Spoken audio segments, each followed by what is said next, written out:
Sa tindi ng siksikan at dagsa ng mga deboto, daan-daan ang nangangailangan ng medical attention sa gitna ng traslasyon.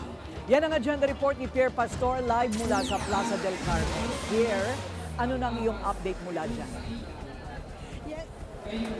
Yes, Corina, kasabay ng mainit na pananampalataya ng mga deboto ng ating poong Nazareno ay marami ang nangailangan ng medical attention habang isinasagawa itong prosesyon.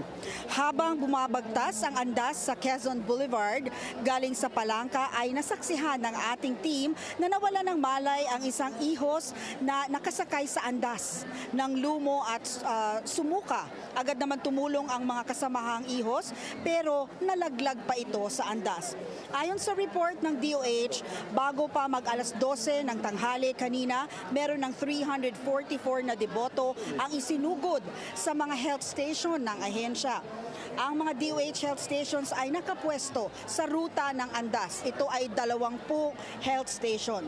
Sa ngayon, Corina, hinihintay natin at hinihintay ng mga tao dito sa Plaza del Carmen sa harap ng San Sebastian Church itong isasagawang dungaw kung saan dadaan ang andas ni Poong Nazareno at dudungawin naman siya ni Nuestra Señora del Carmen de Sebastian o Our Lady of Carmelite. Corina. Okay, maraming salamat, Pierre Pastor, nag-uulat live mula sa Plaza del Carmen.